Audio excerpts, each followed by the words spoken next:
Last Count Corla, and I'd like to thank the Count Corla for selecting this, and it's good that the Minister for Education is here himself to answer on this most serious issue, which I'm sure he'll agree with me that it is serious. Last week, the High Court of Ireland ruled in favour of Rebecca Carter, a young woman who was forced to take the state to court to start college. And while we had lots of sympathy from the government last week, Minister Doherty here for Leaders' Questions, the truth is this lady had to put herself and her family at considerable risk to get the just outcome that she deserved. Thankfully, Rebecca has since started college, but the case has left a number of serious issues which have to be resolved. And I think it's important to set on the record some of the issues which came out during this particular court case. There are, as we know, approximately 54,500 students at the Leaving Cert this year. The State Examination Commission, I am told, issued 383,764 grades from about 600,000 individual scripts. The proportion of appeals lodged against grades issued this year is very low, comprising of 9,092 scripts from 5,200 students, so about 10%. When one includes appeals of oral exams, the number of items I believe to be corrected on appeal is about 15,000. So even though less than 2% of scripts go to appeal, 10% of students but only 2% of scripts, it took 40 days and takes 40 days to recheck the appeals, as opposed to 54 days to mark the entire Leaving Certificate this year. This is a system that's not fit for purpose. There were 1,652 examiners correcting the scripts at first instance. This drops to about 400 for the appeals process. Now, these figures came out in the court hearing, and I'm grateful to my correspondent who gave me these figures. The State Examination Commission has offered no explanation whatsoever as to why there is a 75% reduction in the number of examiners available for appeal. Why does that happen? The judge in the case, I understand, noted that if the same number of examiners that were available for the first set of corrections, the standard set of corrections, they were available for appeal, then all of the appeal scripts could in fact have been done in one day. It is no surprise when you see these facts set out in court that have been revealed to us all from a court action taken by a citizen of this state at cost to her family. It is not surprising that Judge Humphreys stated that the system was, and I quote, manifestly not fit for purpose. Minister, it's a ridiculous state of affairs, and I have no wish to make a political football of this. I never have, because the state exams must be seen to be a non-political, impartial, fair judge of the achievements of our students in the Leaving Certificate examination. But we, and you, Minister, and the State Exams Commission need to get on top of this for next year. We need to establish the scale of the issue, and some of the facts in relation to the scale of the issue have been set out very starkly in the court action before Mr Justice Humphreys. There are many other students waiting around at the moment to get their appeals finalised by the second week of October, and some of them will have missed college too. We estimate, and maybe the Minister could confirm this, that there may be about 300 students out there every year who potentially could have their points increased sufficiently to get a particular college place that they otherwise wouldn't have received. This weekend, the Irish Times indicated that several hundred students annually end up securing higher preference college places. Is it in the region of 300 students, Minister, I ask you? Is this an issue that's linked to business studies, or is it a general issue? Because I am certainly aware, Minister, and I mentioned on the radio, another business studies case where marks were incorrectly moved from the front of the exam paper to the exam sheet. Are there other cases that you are aware of? Is there a timeline for a review? Is the State Examinations Commission appealing this? Are they not accepting the judge's findings? And are they, crucially, are they paying the costs of Rebecca Carter and her family in this particular action? Minister Bruton to respond. Well, first of all, I'd like to thank Deputy Thomas Byrne for raising this, and also thank him for withdrawing it last week, when I was unable to take it myself, because I did want to give it the seriousness. I suppose, first instance, I would say I'm pleased for Rebecca Carter and that she did get her course, which is great. But you're absolutely right. We don't want young people having to go to court to get access to courses.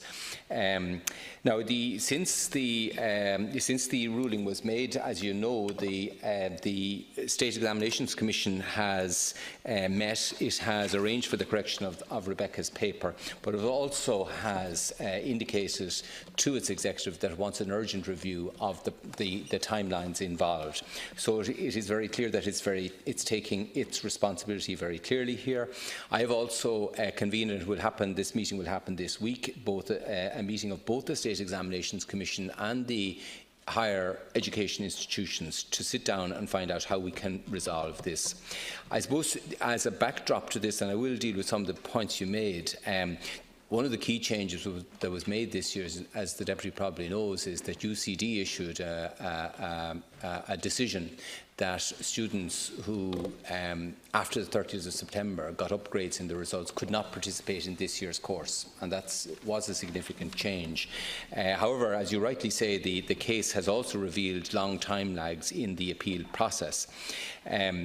The State Examination Commission is independent, and I think we will need to look at those time lags. Some of them start from the process that they do after the 15th of August. They issue all the scripts all back to the schools for examination, and they give until, I think it's the 5th of September, for a decision to be made as to whether the case would be appealed.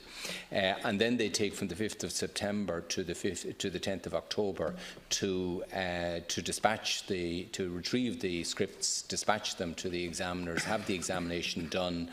They also apply more diligent due diligence or quality assurance to the rechecking than to the initial, a higher level of resampling of scripts that are corrected.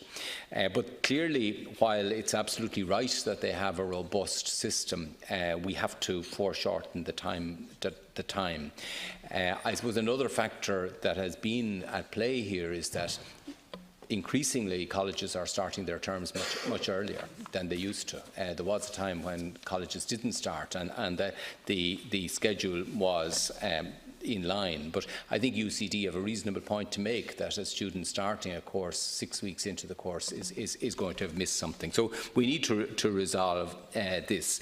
I suppose I have to recognise the independence both of the colleges in determining their admissions policies and the SEC, and that independence is something that I think the public rightly value. But notwithstanding that, I think we can do a lot better here. I think we can foreshorten that.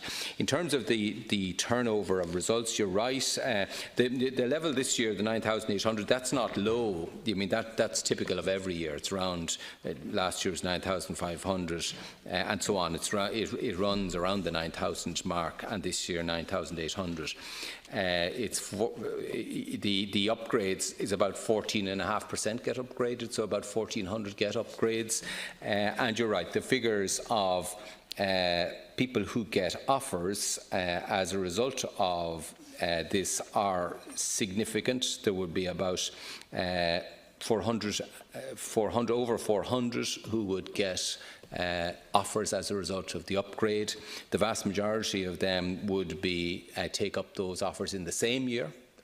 Some opt for a deferral for the following year. But the change obviously in UCD was there wasn't that option. It was an absolute change.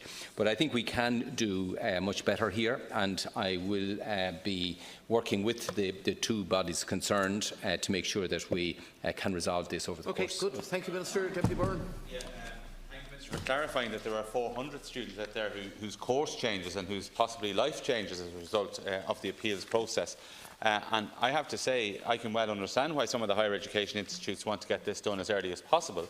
That's because, presumably, and particularly, I would imagine veterinary science is one of them, there are limits on the amount of people that you can plan for practicals, etc. But the key role you have, Minister, is actually trying to join the education system together. And clearly, in this case, where you've allowed it slide, that UCD would be allowed to bring this in without any reference to you, without any reference to the State Exams Commission, and you are only calling a meeting to discuss this after the horse is bolted, after somebody has put their financial security at risk by taking a High Court action, and after other people have lost out.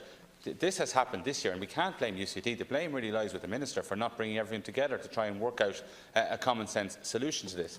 But it does seem to take too long to deal with these appeals. It seems to be an administrative process that has been allowed to slide, that is just, it happens every year. This is the way we do it. We're independent. No one can interfere with us. But that has to end. And what you haven't said, Minister, is whether the State Examinations Commission, whether you accept the decision of the High Court, that's crucial, or whether you, stroke this State Examinations Committee, is going to appeal the decision of Mr Justice Humphreys. Because Mr Justice Humphreys, who I understand will be issuing a written judgment at some point in the next few weeks, in his decision, order that this be changed before next summer. Minister, you need to give an indication that apart from having a meeting this week between the universities and the State Exams Commission, way too late, this should have been done when it became apparent the UCD was changing its policy, you're going to have to tell us, is this changing for next summer, for next year's exams, in accordance with the order of the High Court of Ireland? Is that something that you have agreed to do, or is it something that the State Exams Commission is going to faff around for the next few weeks and then appeal to the Court of Appeal? Let us know, because students need to know, universities need to know, and we need certainty, and we need an exam system that people can have confidence in. And unless you accept, I suggest, Minister, the judgment of Mr Justice Humphreys, there will be confidence shattered in our state examination system. Thank you very much, Deputy Minister, to conclude on this. First of all, I'd say I don't accept your contention that I should have directed the State Examinations Commission. The State Examinations Commission is an independent body, and it's been established as such.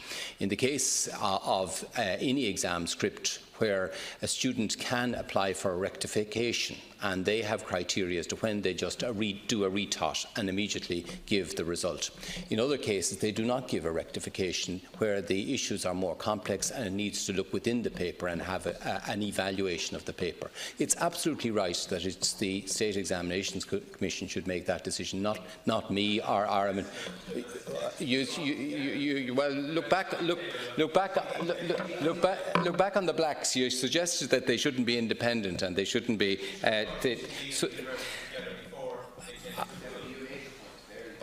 I think you did, and I think if you look back on the record, you will see what you said. I mean, the question of the board has obviously accepted the court judgment. They have done the recheck. They have issued a decision to their executive. They've made a decision that their executive should review these unacceptable timelines. Now, I haven't seen the written judgment, and nor have they. So I suppose they will have to see the written judgment, obviously, when that comes. But from my point of view, we're determined to ensure that this does not happen again. We have to ensure that we shorten those timelines while in no way undermining the confidence in the Leaving Certificate and that process. And that's in everyone's interest, because the colleges rely exclusively on the State Examinations Commission for their admission policies. They don't have independent admission policies, but they are independent in changing the rules, and there's something of an anomaly there, that they can change the rules without notifying them, but that is their independent right. But I'm determined that we can, without impinging on the independence of either bodies, we can resolve this, and that's what I'm determined to do. Thank you very much.